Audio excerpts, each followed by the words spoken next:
Qui d'entre vous veut rencontrer Jésus ressuscité? Aujourd'hui, il vient de nous parler avec puissance. Et les paroles prophétiques, c'est toujours le Seigneur qui vient pour te dire ce qu'il désire faire dans ta vie aujourd'hui. Et aujourd'hui, il veut se laisser rencontrer. Il veut que tu aies une nouvelle rencontre avec Jésus vivant, ressuscité. Et moi, j'ai une bonne nouvelle. Le Christ est ressuscité. Il est vivant et il est présent ici au milieu de nous. Amen. Tu peux le dire à la personne à côté de toi, le Christ est ressuscité, il est vivant, il est présent ici au milieu de nous. Le Christ est ressuscité, il est vivant, il est présent au milieu de nous. Amen, on peut l'applaudir. Et ça, c'est l'expérience que j'ai faite. J'ai rencontré Jésus qui a transformé ma vie. Et à l'époque, je cherchais le Seigneur, mais je l'ai cherché pendant des années dans les lieux de travers, parce que ne faisant pas l'expérience d'un Dieu vivant dans ma paroisse, j'ai commencé à chercher un peu partout. Et je me suis plongé à l'âge de 15 ans dans la méditation transcendantale, dans des méthodes taoïstes, bouddhistes, hindouistes, dans des méthodes de développement personnel, dans l'espérance d'avoir ce contact avec Dieu, mais sans m'en rendre compte, toutes ces pratiques me centraient sur moi-même toujours plus. Et à l'âge de 22 ans, je me suis trouvé dans un moment où je n'avais plus aucun sens à ma vie. Il me semblait avoir tout essayé. Et puis, je me sentais vide. Je voulais mourir. Et j'étais en train d'essayer de penser comment terminer avec ma vie. À l'époque, il y avait un livre qui était sorti, Le suicide mode d'emploi. Je ne sais pas si vous vous rappelez, les personnes un peu plus âgées, mais c'était devenu un best-seller. Et moi, vraiment, j'étais en train de penser, quel sens ça a la vie? Manger, dormir, étudier, boire et recommencer. Quel sens a ma vie? Et c'est là que le Seigneur Jésus est venu me chercher. Un jour que j'étais vraiment triste, je me suis rappelé qu'il y avait une rencontre de jeunes et je me suis dit, pourquoi pas y aller? C'était des jeunes de Lourdes. Moi, j'avais été à Lourdes quand j'avais 15 ans. Et puis, j'ai été à cette rencontre pour rencontrer les gens. Et puis, la personne à côté de moi, une jeune fille, à un certain moment, vers la fin de la rencontre, on m'a dit, c'était super. Elle m'a dit, oui, c'était bien. Moi, je connais un endroit où on rencontre Jésus vivant, ressuscité. J'ai dit, bon, mais c'est où cet endroit? Et donc, elle m'a invité à une retraite de jeunes, à la communauté des béatitudes. Et moi, je voulais pas trop y aller, mais à la fin, je me suis dit, pourquoi pas? Et là, j'ai rencontré des jeunes qui témoignaient d'un Jésus vivant qui avait transformé leur vie. Et ça m'a vraiment donné l'envie de connaître ce Jésus. Et quand je suis rentré chez moi, donc quand j'étudiais à Zurich, à l'école polytechnique de Zurich, moi, je suis ingénieur agronome avant d'être prêtre. Et donc j'étudiais là et je me suis mis à rechercher s'il y avait des groupes charismatiques. Et puis j'ai trouvé, on m'a invité à la rencontre annuelle des groupes de prière du Renouveau Charismatique. J'étais la seule personne qui ne faisait pas partie du Renouveau Charismatique. Il y avait seulement des gens qui allaient régulièrement au groupe de prière. Et puis, durant cette rencontre, je sentais quelque chose va changer dans ma vie. Et il y a une vieille dame qui m'a dit, Olivier, si tu veux que quelque chose change dans ta vie, il faut que tu demandes le don du Saint-Esprit à Jésus et que tu accueilles Jésus dans ta vie. Et il y aura un moment de prière ce soir et il faut que tu fasses cette démarche et on va prier pour toi et tu vas rencontrer Jésus. Je me suis dit, ouais, pourquoi pas essayer? Et ce soir-là, après avoir terminé l'Eucharistie, il y avait un moment de prière et moi j'ai demandé aux frères et sœurs de prier pour moi parce que je voulais vraiment rencontrer Jésus. Ma vie n'avait pas de sens. Et je voyais ces gens heureux, ces gens qui avaient rencontré Jésus. Et ils me donnaient de l'envie. Et là, j'ai fait vraiment une prière du fond de mon cœur en demandant pardon au Seigneur. Pardon parce que je l'avais laissé en dehors de ma vie pendant beaucoup d'années, même si j'allais à la messe. Mais pratiquement ma vie n'allait rien de différent de mes amis qui n'allaient pas à la messe. J'avais juste une pratique religieuse extérieure, mais qui ne changeait rien à ma vie. J'ai demandé pardon au Seigneur, je lui ai dit, mais si vraiment tu existes, si tu peux faire quelque chose pour moi, je veux te rencontrer. Viens dans ma vie, je veux te rencontrer, je te donne ma vie. Seigneur Jésus, donne-moi l'eau vive de la Samaritaine. Donne-moi le Saint-Esprit.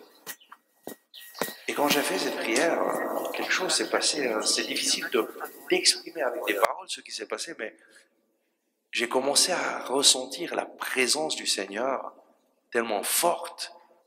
Et puis j'ai senti une main dans mon dos qui me poussait. Et j'ai regardé, mais il n'y avait personne. Et je sentais cette main et je savais que c'était Jésus. Et je suis tombé en pleurs. Et alors que je pleurais, moi je voulais pas pleurer, il y avait plein de filles là-bas. Et je pleurais, je disais, mais qu'est-ce qui se passe? Et j'entends une voix qui me dit, je t'aime, je t'aime, je t'aime. Et je savais que c'était Jésus qui me parlait et qui me disait la chose la plus importante de ma vie. Dieu m'aime. Et j'ai commencé à pleurer de joie et à rire, à pleurer. C'était une chose extraordinaire. Je savais que Jésus m'aimait, qu'il était là. Et ma vie a changé radicalement ce jour-là. C'était le 26 janvier 1991. Et quand je me suis relevé de cette expérience, j'étais une personne nouvelle. Je savais que j'allais passer ma vie à faire connaître Jésus aux autres. Je ne savais pas comment, mais à l'époque, donc j'ai étudié comme ingénieur agronome, j'avais aucun projet de suivre le Seigneur, de devenir prêtre, mais suite à cette expérience, je savais que j'allais passer ma vie à faire connaître Jésus aux autres. Et depuis ce jour-là, je marche avec le Seigneur.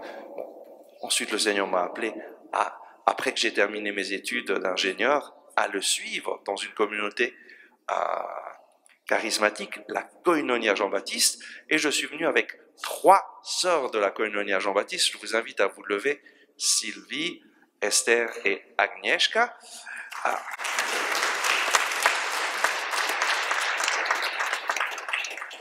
Nous sommes une communauté où nous avons tous les états de vie, mais nous avons des frères et sœurs de vie consacrés qui vivent ensemble, et ensuite nous avons des familles qui sont unis à notre projet d'évangélisation.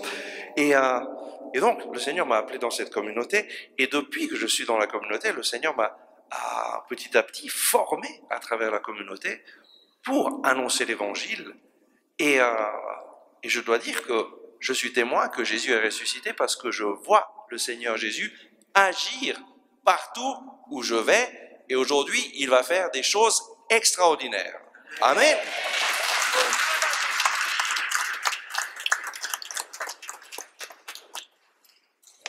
Comment est-ce que je sais qu'il va faire des choses extraordinaires? Parce que simplement, il le fait chaque fois qu'on annonce sa parole dans la foi.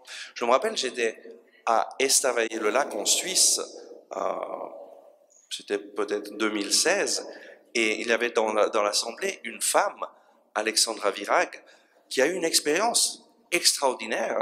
En fait, je l'ai su seulement 9 mois plus tard, quand elle me l'a raconté. Et donc, elle m'a raconté cela, que pratiquement, elle vivait en Irlande, mais elle avait des problèmes de santé, de l'asthme et bronchite chronique, Et puis, donc elle était malade 15 jours. Elle se reprenait avec des médicaments. Pendant 15 jours, ça allait mieux. Et ensuite, elle retombait malade 15 jours. Et c'était continuel, donc c'était chronique. Et après un certain nombre d'années, les docteurs l'ont conseillé de partir de l'Irlande parce que le climat n'était pas bon du tout pour ça. Et ils l'ont dit, Madame, vous allez certainement mourir de problèmes avec vos poumons parce que vraiment ça va très mal. Et donc, elle est partie de l'Irlande, elle s'est installée en Suisse et une personne l'a invitée à une rencontre comme aujourd'hui. Et durant la prière pour les malades, donc ce jour-là, quand elle est venue, elle était dans la phase malade, donc elle n'avait pas de voix, et elle n'arrivait pas à chanter, donc elle ne pouvait pas chanter avec l'assemblée. Et puis elle était juste à ma gauche, comme ça, pas très loin de moi, et peut-être oui, les premiers bons. Et puis je vais raconter que ce jour-là, lorsque j'ai commencé à prier, à un certain moment, elle a vu deux mains de lumière au-dessus de ma tête. Et elle se dit, mais qu'est-ce qui se passe? Comment ils font ça? Ça semble Disneyland. Et moi, je priais, je me suis rendu compte de rien du tout. Je prie pour les malades. Très souvent, le Seigneur agit et guérit à mon insu. Mais je prie pour les malades dans la foi. Et donc, ce jour-là, elle a vu ces mains de lumière qui sont apparues au-dessus de la tête du prêtre, et puis qui s'approchent d'elle, et elle se dit, mais qu'est-ce qui se passe? Et puis elle se dit, bon, peut-être que c'est les mains de Jésus qui étaient au-dessus de la tête du prêtre. Et qu'est-ce qui va se passer? Ils vont se poser sur ma tête, peut-être, mais au lieu de se poser sur sa tête, ces deux mains de lumière pénètrent dans sa poitrine. Elle sent une chaleur envahir ses poumons, et elle respire, et elle se sent tellement bien, aimée par Dieu, envahie de l'amour de Dieu, et sa vie a changé ce jour-là, radicalement. Et puis ensuite, elle se rend compte que sa voix est revenue, qu'elle pouvait parler parfaitement, et puis elle est tombée amoureuse de Jésus, vraiment amoureuse de Jésus. Sa vie a changé radicalement. Mais elle m'a témoigné seulement 9 mois plus tard, en me disant, je n'ai plus jamais eu aucun problème avec mes poumons, la bronchite chronique a disparu. Et bien, moi je l'ai, j'ai toujours un contact avec elle, donc c'était en 2016 et maintenant en 2022. Elle n'a plus eu aucun problème. Amen. Jésus guérit aujourd'hui, on peut l'applaudir. Et donc, Jésus a changé ma vie et aujourd'hui, il va changer ta vie. Amen. Qui d'entre vous a besoin d'un petit changement dans sa vie? Un peu plus de joie. Qui d'entre vous a besoin d'un peu plus de paix dans sa vie? Amen. Alors, le Seigneur Jésus va te donner tout ce dont tu as besoin aujourd'hui. Amen. Amen. Et oui, moi je suis témoin, Jésus a changé ma vie et il change la vie de plein de personnes. Nous annonçons les projets de notre vie. Et la première chose qui a changé dans ma vie, c'est qu'il m'a révélé cette parole de Saint Jean, première épître de Jean, chapitre 3, verset 1. Voyez de quel grand amour nous a aimé le Père, pour que nous soyons appelés enfants de Dieu. Et nous le sommes réellement. Amen. Tu es un enfant de Dieu. Tu es réellement enfant de Dieu. Lui t'aime et il veut le meilleur pour toi. Amen. L'autre expérience que nous avons tous besoin de faire et que j'ai faite le 26 janvier 1991, c'est d'être pardonné. Pardonné de tous mes péchés. Si nous confessons nos péchés, lui qui est fidèle et juste nous pardonne tous nos péchés. Amen. Tu peux dire à la personne à toi, si nous confessons nos péchés, lui qui est fidèle et juste nous pardonne tous nos péchés. Et qui a besoin d'être pardonné ici? Lève la main. Lorsque tu es pardonné, tu fais l'expérience de la joie. Jésus a donné un sens à ma vie. Il m'a donné une relation personnelle avec lui. Chaque jour, je prends la Bible en main, je lis la parole de Dieu et je lui demande, Seigneur Jésus, parle-moi, ton serviteur écoute. Et qu'est-ce qu'il fait, lui? Il me parle. Il désire te parler chaque jour. Il désire te guider chaque jour. Il désire te donner la vie et la vie en abondance. Amen. Amen. Ensuite, Jésus m'a donné une mission. La mission de proclamer l'évangile. Et c'est une chose extraordinaire parce que lorsqu'on proclame la bonne nouvelle, le Seigneur Jésus nous accompagne partout. Il nous accompagne avec le Saint-Esprit. Vous savez, le Saint-Esprit est une personne extraordinaire qui est descendue sur les apôtres le jour de la Pentecôte et qui a fait sa demeure en eux. Une personne qui fait sa demeure dans tous ceux qui croient en Jésus. Et donc, partout où tu vas, le Saint-Esprit est avec toi. Et tu peux être sûr que lui agira. C'est pour ça, en venant ici, moi, le Seigneur va se manifester. Je ne sais pas ce qu'il va faire. La seule façon de savoir ce qu'il fera, c'est que les personnes qui sont touchées témoignent. Comme je vous ai dit, le témoignage de cette femme, Alexandra Virac, qui a été guérie au poumon de cette bronchite chronique, je l'aurais jamais su si elle n'avait pas eu le courage, à un certain moment, de venir me témoigner ce qui s'était passé. Et très souvent, j'entends des personnes qui me disent « Ah oui, je suis venu parce qu'un tel est venu à une de vos rencontres, il a été guéri d'un cancer, et puis il m'a dit « Il faut que tu ailles à la rencontre du Père Olivier parce que vraiment, ta situation, lui il prie et très souvent, chez moi ça a fonctionné. » Alors quand on me dit ça, je dis « C'est superbe, mais c'est étrange, moi je ne connais pas du tout cette personne qui a été guérie du cancer. Elle n'est pas revenue donner son témoignage. Alors elle a été guérie, pourquoi elle aurait dû venir ?» Mais ça, c'est la façon de penser actuelle de beaucoup de gens. Et ce qui se passe, quand on ne témoigne pas, en fait, on bloque complètement l'action de Dieu dans notre propre vie.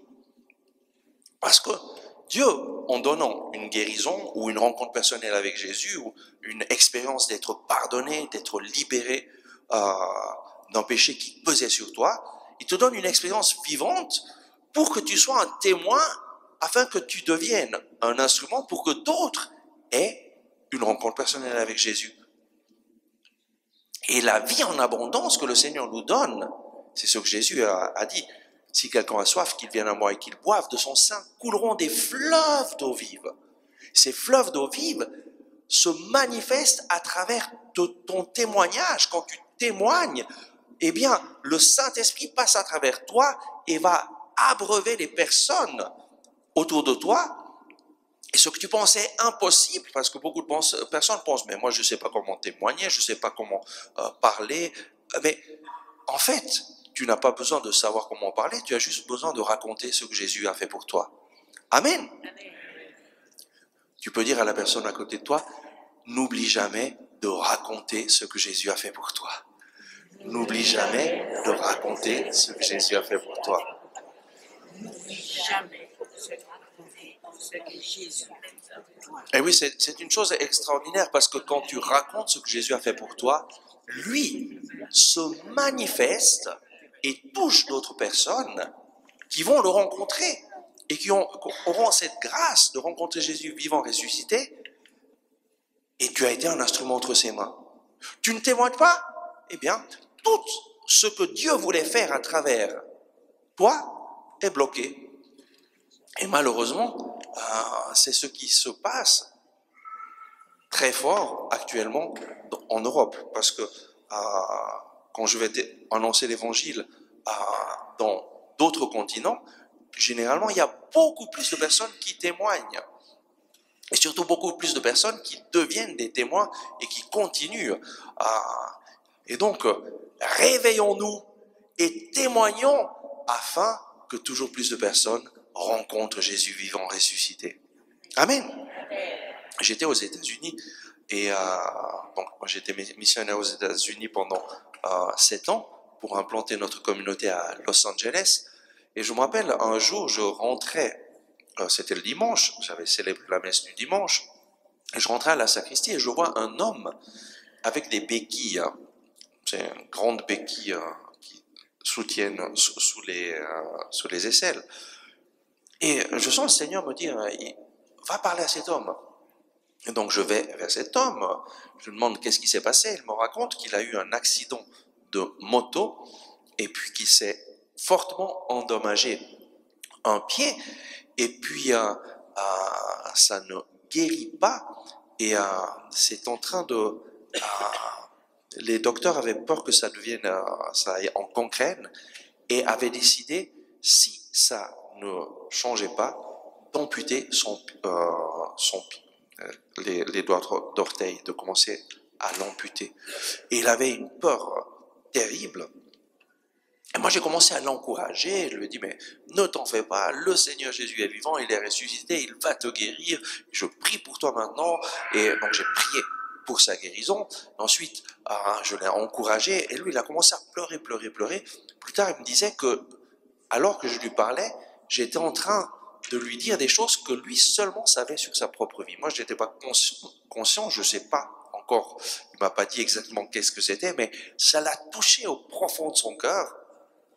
Et donc, le jeudi suivant, où nous avions une messe avec prière pour les malades, il est venu, et durant la prière pour les malades,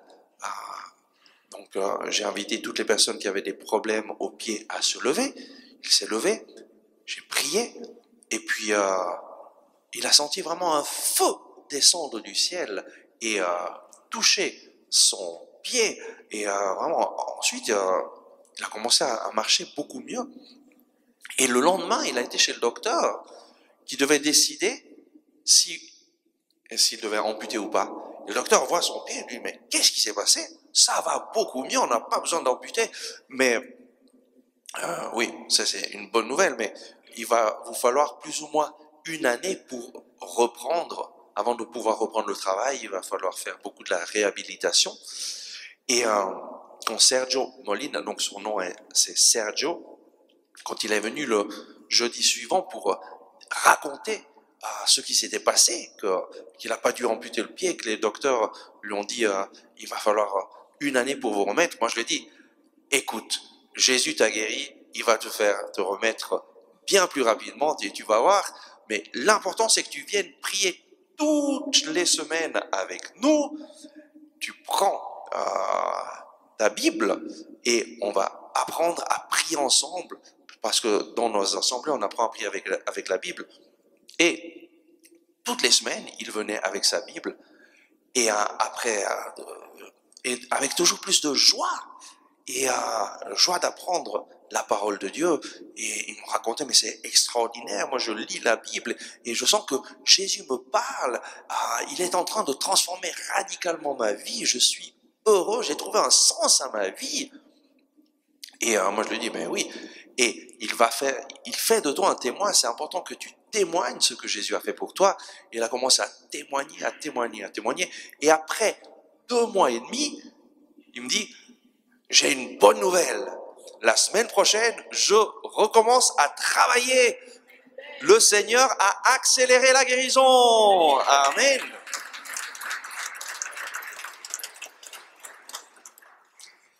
Et donc, Jésus est ressuscité. Il est vivant, il est présent au milieu de nous.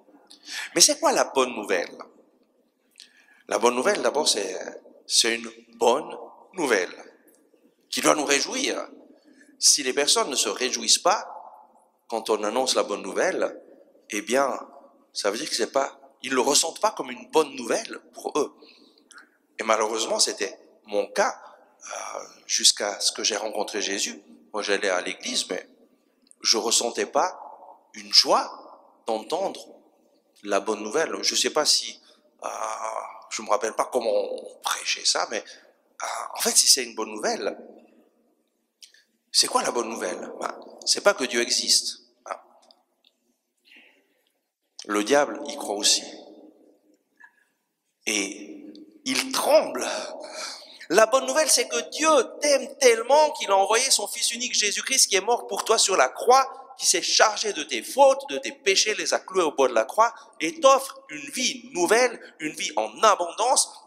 La bonne nouvelle, c'est que Dieu ne te traite pas selon tes péchés, mais selon son amour et il a décidé de t'acquitter de toutes tes fautes lorsque tu accueilles Jésus dans ta vie.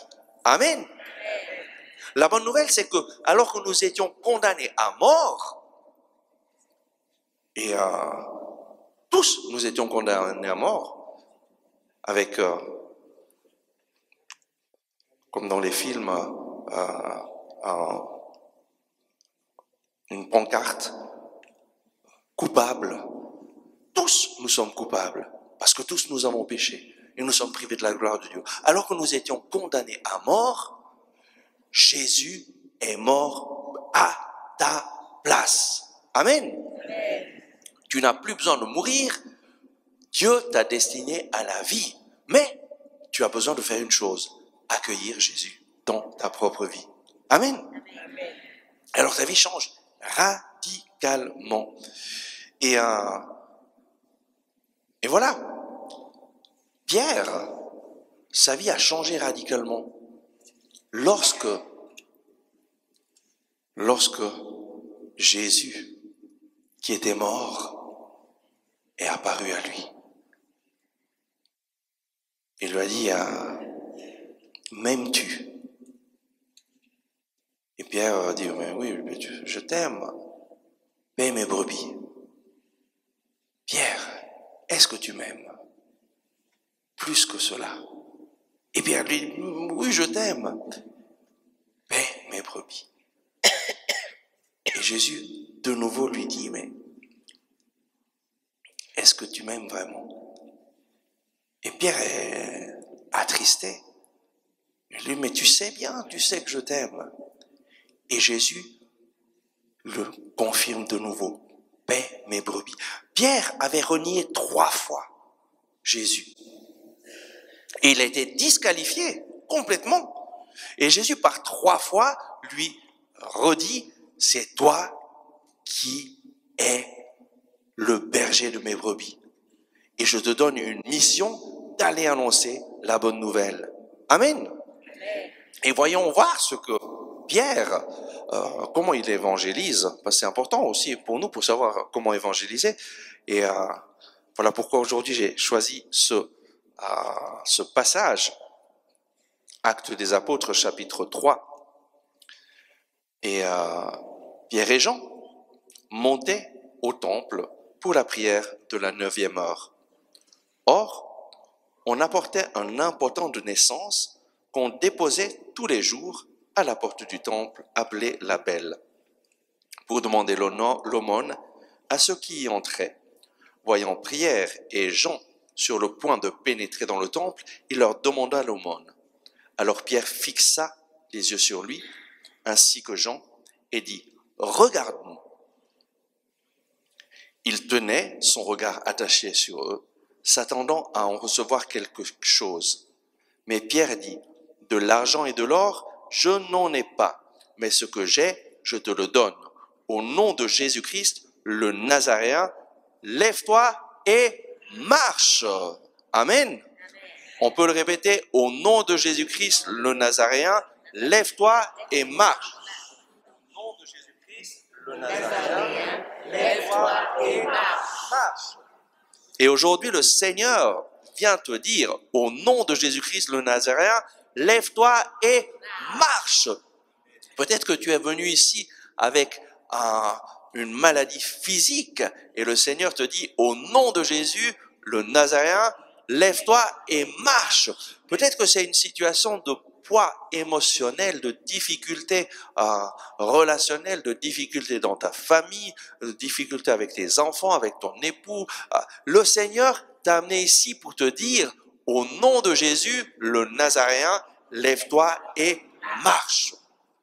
Et Pierre, le saisissant par la main droite, le releva, et à l'instant, ses pieds et ses chevilles s'affermirent, et d'un bond, il fut debout, et le voilà qui marchait.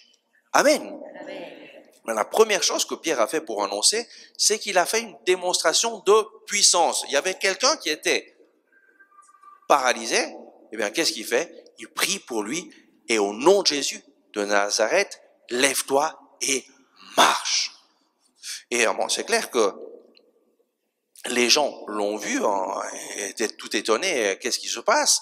Et donc, Pierre a utilisé ensuite cette situation pour annoncer la bonne nouvelle de Jésus-Christ. D'abord, il s'occupe des besoins de la personne, et ensuite, bon, quand les gens lui demandent « mais qu'est-ce qui s'est passé ?» alors qu'est-ce qu'il fait? Pierre annonce ceci. Le Dieu d'Abraham, d'Isaac et de Jacob, le Dieu de nos pères, a glorifié son serviteur, Jésus, que vous aviez livré et que vous avez renié devant Pilate, alors qu'il était prêt à le relâcher. Mais vous avez chargé le saint et le juste. Vous avez réclamé la grâce d'un assassin, tandis que vous faisiez mourir le prince de la vie. Il y va droit. Il y a un problème. Tous nous sommes pécheurs. Et Pierre leur dit, c'est vous qui avez tué Jésus. Et oui, c'est notre péché qui a cloué Jésus au bois de la croix. Jésus est mort pour une seule raison, parce qu'il t'aime. Et que sans sa mort sur la croix, tu étais condamné à être séparé de Dieu pour toujours. Pourquoi? Parce que le salaire du péché, c'est la mort, la séparation de Dieu pour toujours. Et voilà pourquoi Jésus s'est offert en sacrifice d'expiation à ta place, à ma place. C'est là ce que Pierre est en train d'annoncer. Mais il continue. Dieu l'a ressuscité des morts. Nous en sommes témoins et par la foi en son nom, à cet homme que vous voyez et connaissez, ce nom même a rendu la force et c'est la foi en lui qui devant tous l'a rétabli en pleine santé. Amen. Amen. Dieu, lui, a aussi accompli ce qu'il avait annoncé d'avance par la bouche de tous les prophètes, que son Christ souffrirait. Et donc, qu'est-ce qu'il faut faire? Repentez-vous et convertissez-vous afin que vos péchés soient effacés. Tu peux dire à la personne à côté de toi, repens-toi et convertis-toi afin que tes péchés soient effacés. Repens-toi et convertis-toi afin que tes péchés soient effacés. La bonne nouvelle, c'est que tes péchés sont effacés lorsque tu te repens et te convertis. Et Pierre continue et termine sa prédication en disant, c'est pour vous d'abord que Dieu a ressuscité son serviteur Jésus. Et il l'a envoyé vous bénir. Dieu a envoyé Jésus pour te bénir. Dieu veut te bénir aujourd'hui. Amen. Dieu veut te bénir aujourd'hui. Mais c'est à toi d'accueillir sa bénédiction. Il a envoyé vous bénir du moment que chacun de vous se détourne de ses perversités. Amen. Et c'est ça la foi chrétienne. C'est accueillir une personne, Jésus, qui est vivant, qui est ressuscité, mais qui avant de ressusciter est mort pour toi, pour tes péchés. Et c'est mettre ta confiance dans cette personne, Jésus, et l'accueillir comme ton sauveur, comme ton Seigneur. Lui donner toute ta vie. Et alors, ta vie change radicalement. C'est une chose extraordinaire de voir le Seigneur agir. Je me rappelle, j'étais à Los Angeles, il y avait une femme, Antonia Orozco, qui avait vraiment découvert Jésus à travers le ministère de notre communauté, avait participé à un cours qui s'appelle le cours Philippe, qui est un cours que nous faisons pour aider les personnes à rencontrer personnellement Jésus et à recevoir une nouvelle effusion du Saint-Esprit. Elle y avait participé, sa vie avait changé radicalement et elle avait commencé à venir chaque semaine à nos rencontres. Nous avions des rencontres chaque semaine. Et elle était pleine de joie, d'enthousiasme. Et puis un jour, elle se rend compte qu'elle a un peu de difficulté à bouger son épaule et elle se rend compte qu'elle a comme une petite tumeur qui est en train de pousser. Et alors elle va voir le docteur. Et le docteur lui dit que c'est une tumeur bénigne, donc il n'y a pas besoin d'opérer, c'est pas cancéreux, mais il faut juste tenir sous contrôle. Et alors elle, toute contente, elle se dit bon, tout va bien. Et puis cette tumeur grandit, mais elle se dit bon, le docteur m'a dit qu'il n'y a pas besoin de l'opérer, mais à un certain moment, c'est devenu grand comme une orange, donc vraiment grande. Et puis là, elle avait vraiment de la difficulté à bouger son épaule, et elle va chez le docteur qui lui dit mais pourquoi vous avez attendu aussi longtemps? Il faut l'opérer d'urgence. Et elle dit, mais docteur, vous m'avez dit que c'était bénin, qu'il n'y avait pas besoin d'opérer. Oui, mais quand je l'ai vue, c'était grand comme une petite noix. Et, maintenant, c'est énorme. Et donc, elle fait l'opération. Et puis après l'opération, son bras pendait. Elle ne pouvait plus utiliser son bras. Et je me rappelle, elle a commencé un mois après l'opération, elle a pu revenir aux assemblées et elle me demandait de prier pour elle. Mais elle me montrait son bras qui pendait. Elle ne pouvait rien faire. Elle avait juste la capacité de bouger un tout petit peu les doigts. Et puis je priais. Et chaque semaine, je priais pour elle, pour que le Seigneur la guérisse. Et rien ne se passait. Et elle continuait à venir. Et puis nous avons eu un cours Philippe. Et il y avait des femmes qui voulaient participer, mais elles avaient des petits-enfants. Et elle s'est offerte à s'occuper des petits-enfants afin que ces femmes puissent participer à cette retraite extraordinaire, le cours Philippe. Et donc nous avons fait ce cours et c'était une chose extraordinaire. Les gens vraiment ont une rencontre personnelle avec Jésus et c'était le ciel sur la terre. Et puis elle, Antonia, elle avait toujours son bras qui pendait, donc elle pouvait rien faire avec son bras droit. Et puis elle, à la fin du cours Philippe, moi je vais pour la remercier. Elle me dit mais oui, moi je suis heureuse de l'avoir fait pour permettre à ces mamans de participer. Mais priez pour moi parce que vous voyez mon bras, je peux rien faire du tout et j'aurais vraiment besoin de pouvoir utiliser mon bras droit. Et moi je commence à l'encourager. Je suis pas conscient vraiment de ce que j'ai dit, mais elle m'a dit plus tard que je lui ai dit, Antonia, ne t'en fais pas, mets ta confiance dans le Seigneur, ce mois-ci, tu vas pouvoir lever ton bras. Je suis pas conscient de ça parce que j'aurais pas osé dire ça, mais je l'ai encouragée, je lui ai donné vraiment des paroles d'encouragement et ça l'a vraiment touchée. Et le lendemain, elle avait un rendez-vous avec son docteur. Elle va chez le docteur et le docteur elle dit mais docteur, il faut que vous me mettiez parce que vous voyez mon bras, j'arrive rien à faire. Et le docteur lui dit mais madame, vous êtes venue trop tard, j'ai dû enlever tout le muscle. Vous n'avez plus de muscle pour bouger l'épaule et j'ai dû enlever aussi une partie de l'os de l'omoplate. C'est impossible que vous puissiez bouger votre bras. Et elle dit mais docteur, il faut que vous fassiez quelque chose, aidez-moi. Et le docteur l'envoie chez un physio. Et elle va chez le physio pour une consultation. Et le physio lui dit mais qu'est-ce que vous avez? Elle lui explique. Et puis il lui ausculte le bras. Et alors que le physio lui ausculte le bras, elle s'adresse au Saint-Esprit. Elle dit Saint-Esprit, le Père Olivier m'a dit que ce mois-ci, je vais pouvoir lever mon bras. Alors, agis-toi maintenant. Viens Saint-Esprit, viens Saint-Esprit, viens Saint-Esprit. Et elle commence à prier vraiment dans son cœur. Et tout à coup, elle sent une chaleur qui descend sur elle.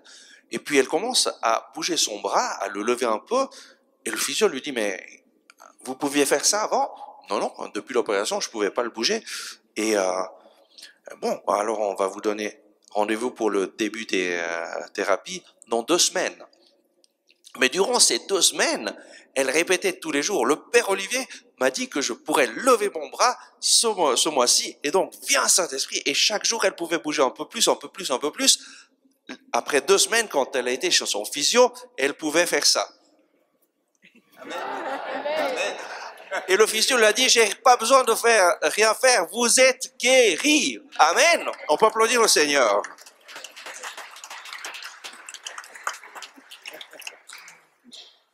Mais quand elle est venue, elle m'a témoigné ça, et elle m'a dit, Père Olivier, mais il faut quand même que vous voyez quelque chose. Mettez votre main derrière mon épaule. Et j'ai mis ma main, il y a un trou, il n'y a pas de muscle. Le Seigneur ne lui a pas fait revenir un muscle, il a fait quelque chose que personne ne comprend. Il n'y a pas de muscle, il y a un trou. Mais moi, j'étais choqué. Et elle m'a dit, mais vous voyez, j'arrive à tout faire. C'est extraordinaire. Le Christ est ressuscité. Tu peux l'applaudir très fort.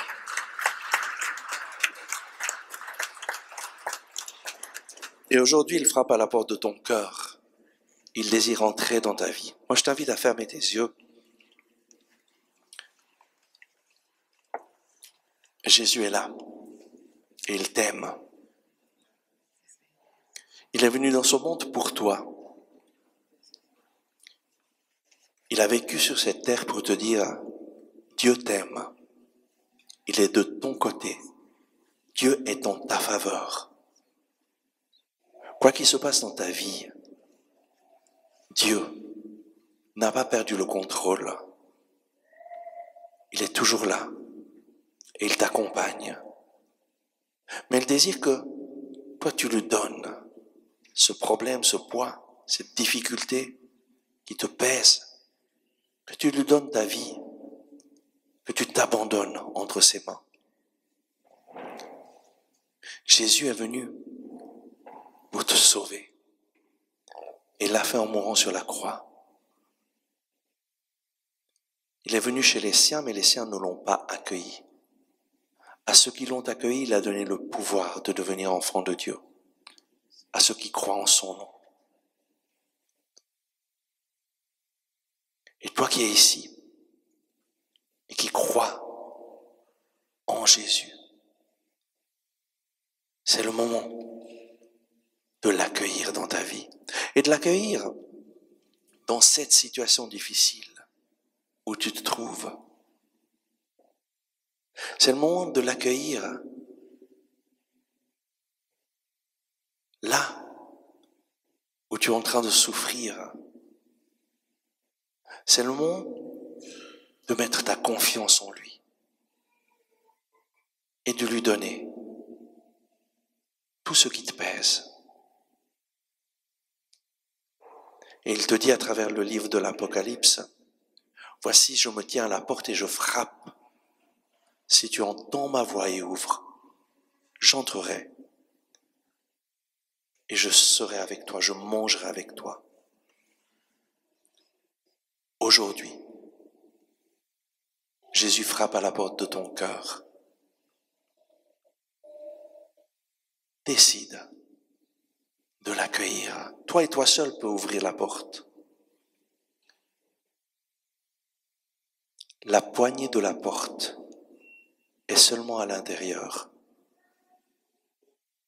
Et Jésus ne pourra pas entrer jusqu'à ce que toi, tu l'ouvres la porte et tu reconnaisses ton besoin. Et si tu veux l'accueillir, je t'invite simplement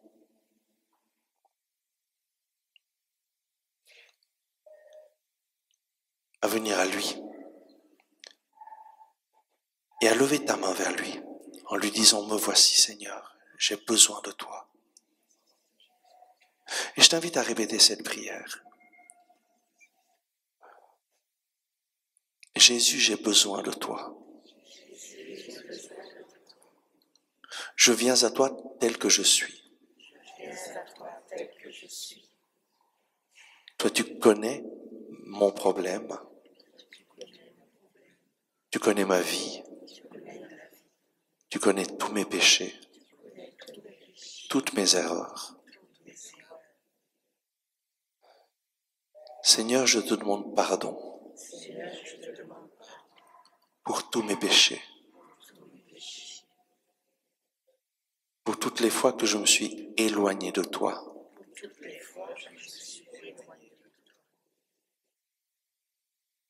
Je reconnais que je suis pécheur.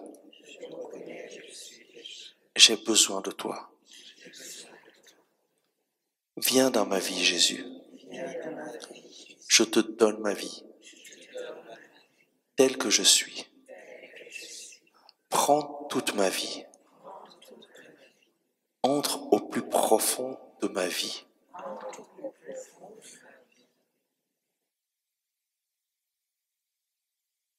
Je t'appartiens. Guide-moi sur tes chemins.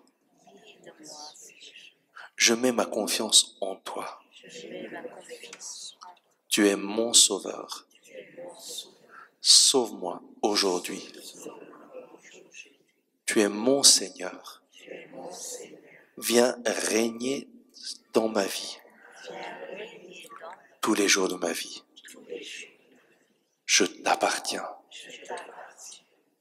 Merci Jésus.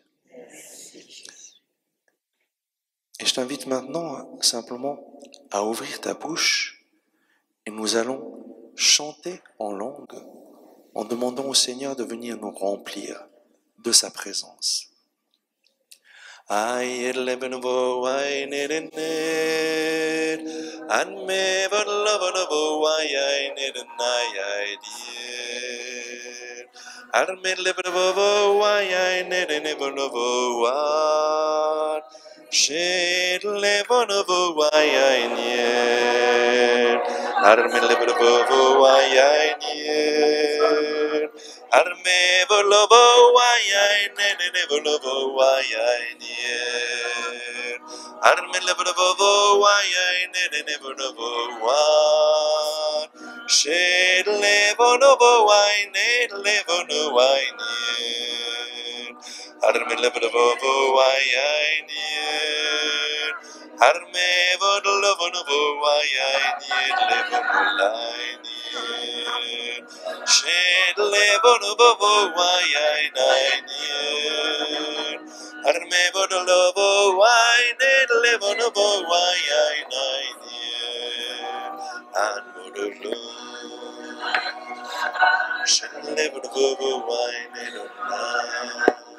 shed level of a wine,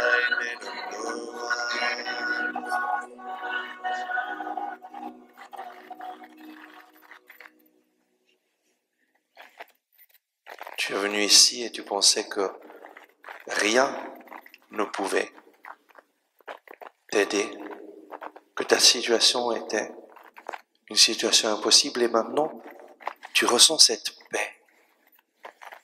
paix qui vient de moi, dit le Seigneur. C'est moi qui suis en train de toucher ta vie. Fais-moi confiance. J'ai un plan merveilleux pour ta vie. Et je te guide aujourd'hui. Et je viens te libérer de ce poids qui t'écrasait. Aujourd'hui, commence une vie nouvelle pour toi. Je suis ton Seigneur et ton Dieu. Amen.